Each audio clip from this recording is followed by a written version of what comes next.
Hi. Hi. Hello. Good to see you. Yeah, good to see you too. Welcome back Welcome. to Mindful Poly. I'm Nova. I'm Fox.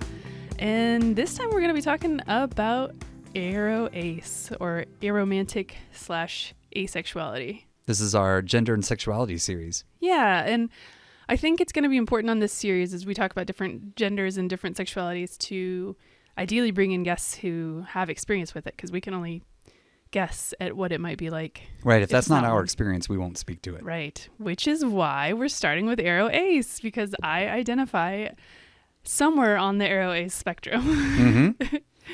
Don't you specifically say gray AroAce? I do, but it's all of these terms are only helpful if they're helpful, so it's kind of tricky. Right. And that might mean different things to different people. Yeah, and I'm still kind of dialing in that for myself. So let's start by defining these terms. Yeah. My understanding of asexuality would be a lack of sexual attraction to others, or at least low drive or low desire for sexual activity. Right. Yes, I think that's a pretty good base definition to start from for this. And it's differentiated from like people who abstain from sex. Because the others are like a conscious decision. Yeah, right. Mm-hmm. And I think a common, like one misconception, we'll have lots of these, but one of the first ones is just the idea that asexual people never have sex. True or false? False. Correct. Yes. There are lots of reasons why people who identify as asexual might still have sex. Some still do experience sexual desire. Or, there's lots of other reasons to have sex. It's a way to feel close to a partner. It's a way to make a child, if that's something you're interested in doing. It's not saying that you're asexual doesn't immediately mean that you never engage in sex. Or that you think sex is gross. True, right. Some do. Sure. Because all of these things exist on I was going to say spectrum, but I like continuum. Yes. Because there's no outer limits. Right. But pick any 2 points and like every space in between exists. Right. Which is true of, I think, all the gender and sexuality conversations we're going to have. So, one spectrum that we commonly talk about is the Kinsey scale. We talk about how, you can be anywhere from like quote unquote gay to straight and anywhere in between. And we're people are, it's a 1, 2, 3, 4, 5, 6. But I think the most important takeaway from that is not necessarily the scale or which number are you, but just the idea that you can be somewhere in between. So then if we take that same sort of scale or gradation and we apply it to your gender, we apply it to your desire for sex, to your desire for romantic connections, or whatever, then you can have all these dials where you're like, I'm kind of over here and I'm kind of over there and I'm kind of over here, but in this situation I'm over there, So right. The other thing I'll say about asexuality is I feel like it's kind of having its moment a little bit right now. More I think, visibility. Yeah, I think both trans and ace are kind of starting to be more widely adopted, starting to be talked about more, and more people are feeling more comfortable adopting those labels or identifying that way as an easy way to help others understand them. Which is wonderful. Yeah. Right. Okay. So the second part of the AroAce episode is Aro, standing for aromantic. Yeah. Which, in my understanding, is challenging to define. Yeah. I like the way you... Yes, it is challenging. You're right. Because you're trying to give a definition to what is romance, what is romantic. Indeed, which is, I think, kind of a personal thing.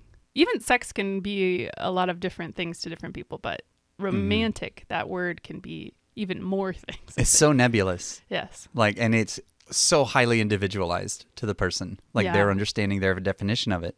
So people who identify as aromantic can be anything from someone who really enjoys sex and maybe enjoys friendship connections, but doesn't really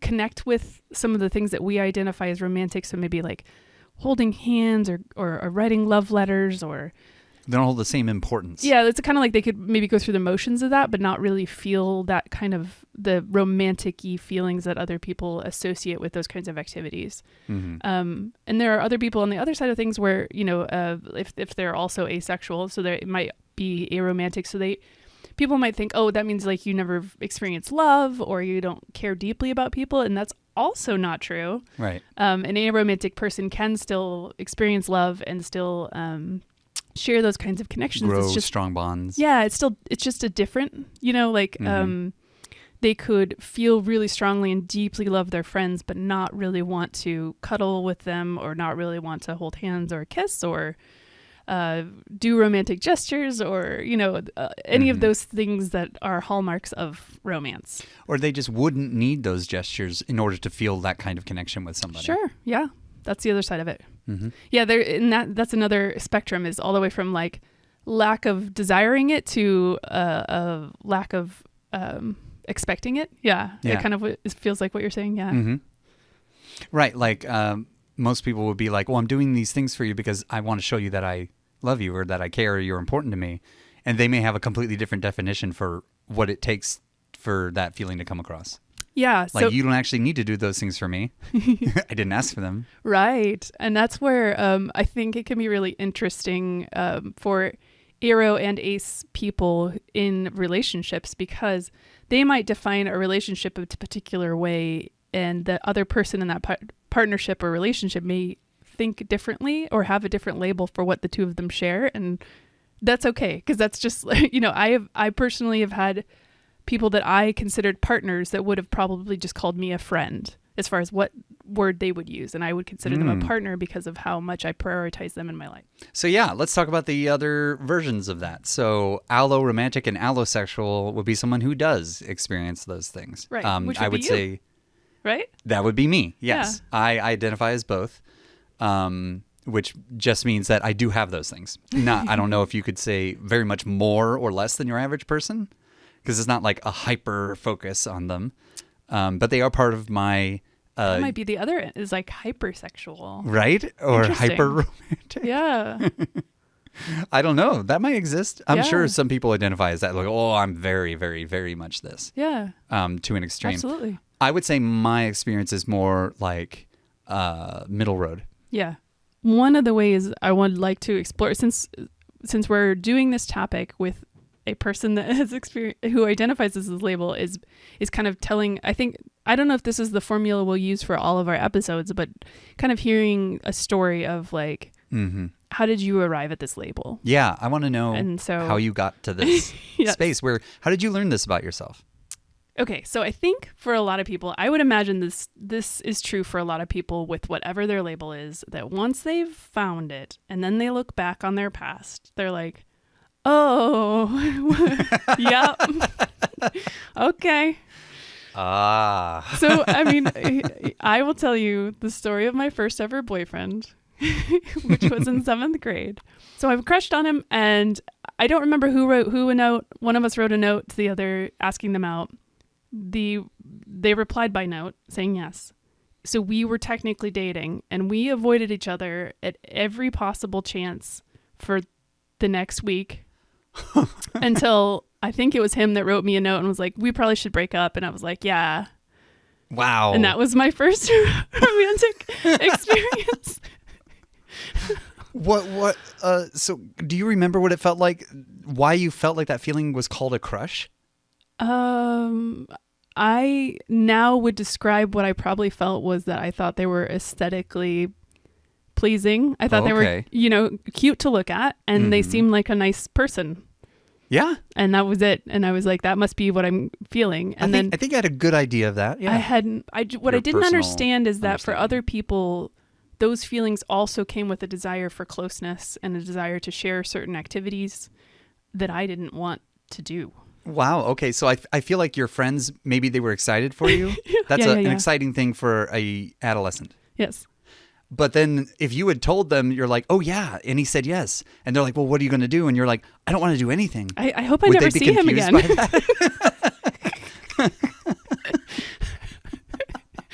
Yep. Oh, wow. It's funny. And then when you broke up, you were like relieved? Oh, yes. Very much. Very much. And that's been true with other relationships as well. So then when we fast forward to high school, a very similar thing occurred. I was crushing on a guy and found out that he liked me too. We started dating. That time we actually did go and hang out in person on things. And I was like, wow, I hope he doesn't kiss me. I really don't want to hold his hand. I hope Whoa. that nothing physical occurs. You're on the but same it's so pins nice and that he needles. likes me. It's so great. That's so cool. I like him and he likes me. This is that's lovely. And like, I think maybe I could be misremembering it, but I think maybe like he cheated on me with someone else and like he felt really bad about it. And I was like, no, that's cool. Yeah, you should go date her. That's cool. You weren't even mad about it. Of course not. I was relieved yet again because I was in the situation that I didn't actually want to be in. But the funny thing for me in recounting them is just how much it's like, it screams at you. Once you've adopted the label, it just screams at you. Yeah. So later in life, you looked back at those times and went, ah. Of course. I see. Yes. So it's coming together. We'll fast forward again. And then now I'm in college and I had sex for the first time.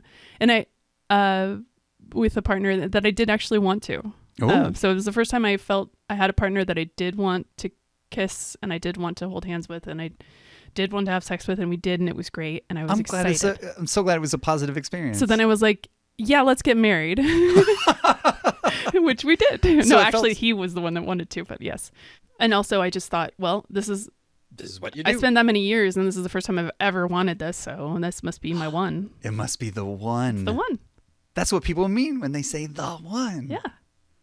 Or not. Or not. Your mileage may vary. Yeah. So I don't want to get into too many details about each of these. Sure. Because there's a lot to tell. But right. As that relationship ended, I started a new relationship with Elliot, and we started out as non-monogamous right from the get-go. Mm-hmm. And I didn't really have a clear sense of what that would mean, but in popular culture, like most of my exposure to non-monogamy had been like swinging. Mm-hmm. And like, so I thought, okay, we're going to be non-monogamous. That means we're going to have a lot of fun, crazy sex with people. So I was kind of like going into it thinking like, yeah, I'm going to have a lot of fun. I can, I've very few sexual experiences in my life and it'll be a blast. So that didn't sound weird to you, like, or gross at all. You were just like, oh no, I might like that. No, a lot of other people were doing it and it seemed like they were having a lot of fun. Yeah. You're like, why not me? It seems great. I was like, but you didn't have these thoughts about it. Like, this has been so rare for me so far. Like, I don't anticipate it being difficult to connect with. No, it was just not clicking for me still. I just wasn't putting those pieces together yet. I thought maybe, and I've seen other ACE people say this, I thought, I was raised religious. I thought maybe I had some really strong repression going on, so I thought, once I break free of all that, then I'm just going to be having a blast. Party. All over. Cool. And did that happen? Not what happened. I often got in a lot of situations where I was like, okay, so we do this and we do this and we do this. And then it'll, everything will fall into place and I'll feel the things I'm supposed to feel, right? Like, this person's really cute and they want to hang out with me, so let's hang out. And then the expectation is that things go to the bedroom and I'm like, yeah, okay, that's what we do. And then I ended up honestly having sex with a lot of people that I didn't ultimately want to have sex with because I felt like I was following the script and that at some point it would feel right. And it didn't feel right. It just continued to not feel right each time. So you would regret it afterwards? Or like during? Would you have this realization during? Oh, for sure. Oh, wow. It wasn't... Yeah, like immediately kind of once it starts, you're like, oh. This was a bad decision. And with newer partners, you may or may not feel safe sharing something like that. Oh, right. Especially if you do still want to build a connection with them. I never knew if maybe it would come in time. So I would fear if I rejected them in that moment and that was the end of it, then it's like, oh, but maybe in time I would have eventually felt that desire or it would have sprung up out of somewhere. Wow. Like you were trying to give it enough time to where you really knew. Yeah, I thought maybe... It's like, I think this is definitely not going to happen. Hadn't clicked in place yet, or I hadn't quite finished dealing with my, I don't know, repressed... But that happened commonly?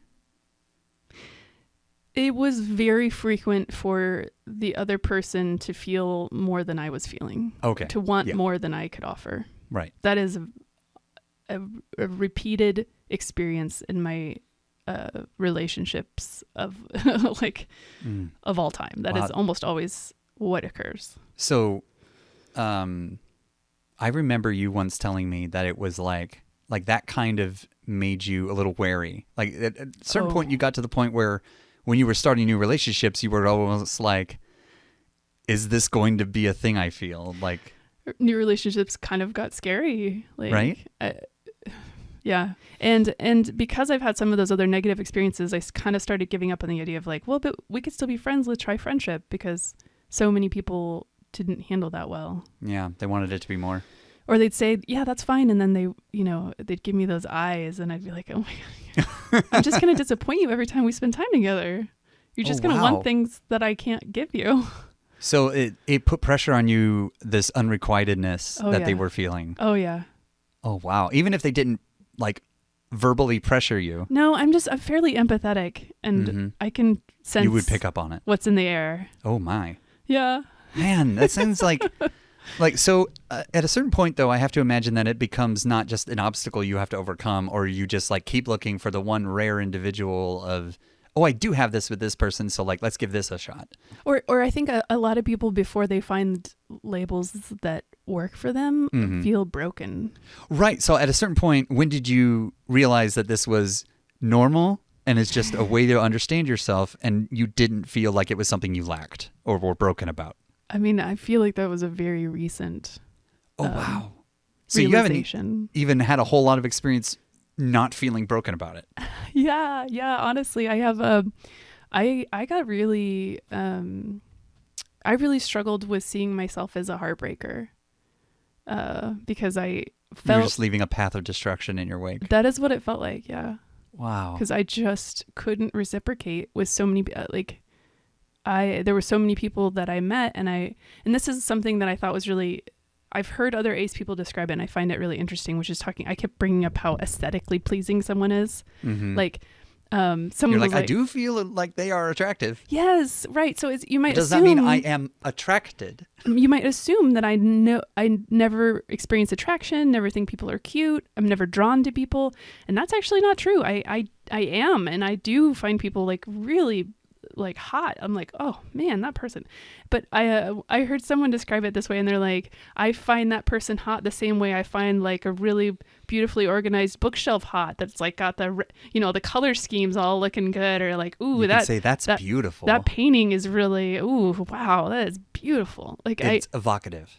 I feel something, I'm feeling something about it. It's just I've learned now over time that feeling does not mean that I also want to be physically close to them. Like those two have nothing to do with each other. And that was very weird and very hard, because it was very clear to me that for other people, those things connect.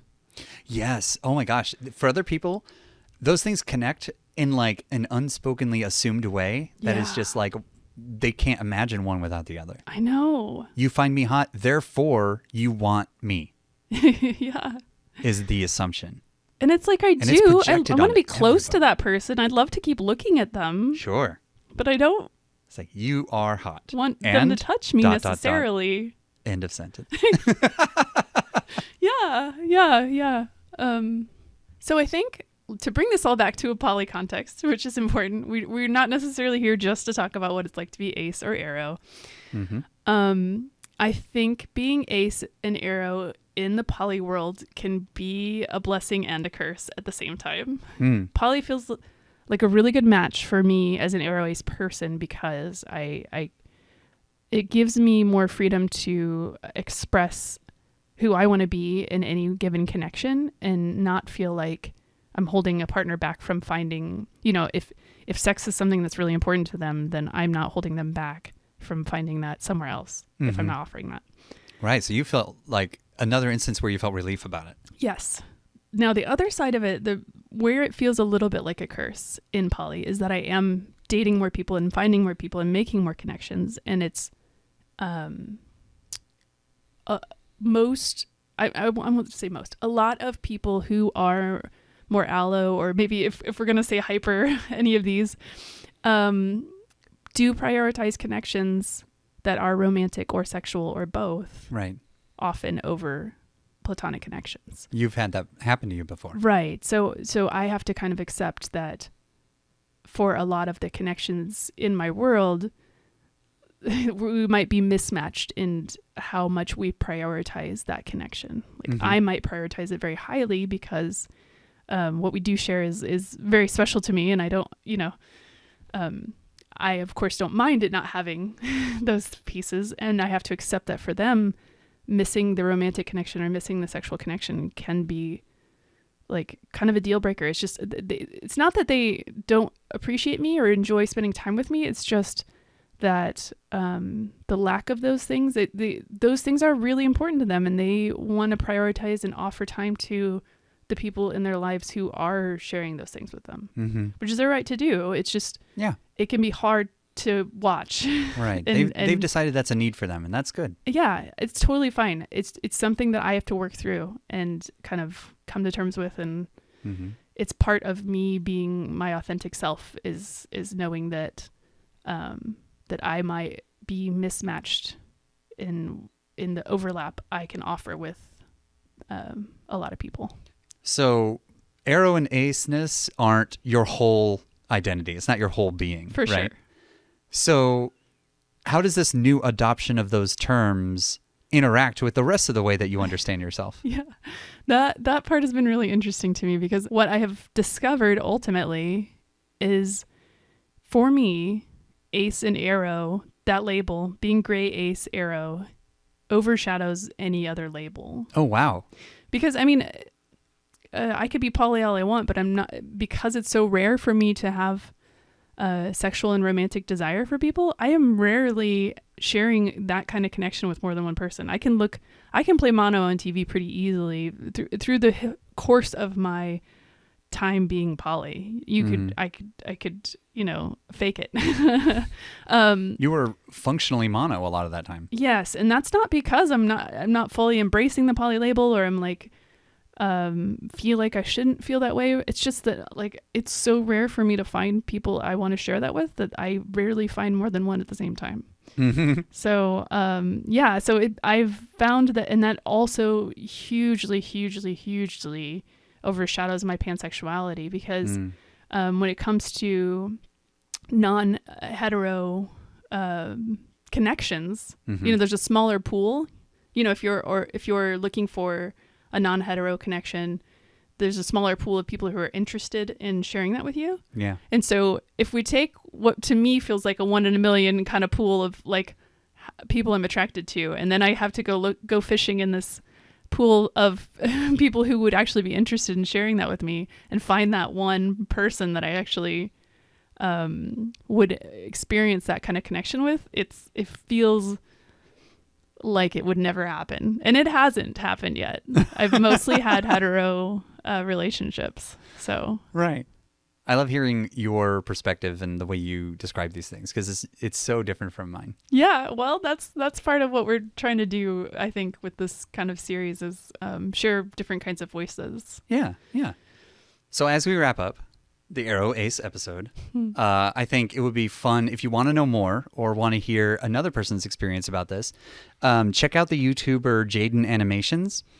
They did a fantastic animated video, and like it's almost kind of conversational journal entry about it, where they described their experience. The name of the video is called Being Not Straight, and you can find it on YouTube. It's got like 18 million views. I know. At this I felt point. very seen watching that. Oh really? My gosh, yes. Yeah, yes. That was a good one. Well, I guess that's our AroAce show. Awesome. That's a lot of personal details about me, but hopefully it gave you some ideas of what it might be like in my head, in my world, in this label, and hopefully other Ace Aro people identify with at least parts of my story, or maybe not. Maybe they have completely different stories. And if you'd like to send us a message about that, podcast@mindfulpoly.com. I'd be happy to hear other stories. Please write in, share your experience. Yeah, I think that would be great. And we do intend to do future episodes on other experiences as well. Absolutely. I'd love to hear more. Yep. Voices. Other identifications and labels and stuff. So yeah, thanks for joining us. This is Mindful Poly. We'll see you next time. Yeah. Bye. Bye.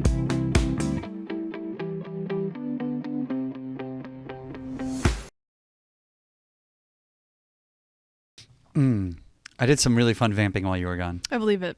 I can see it. Yeah, I recorded a lot of stuff. You're going to have fun editing that.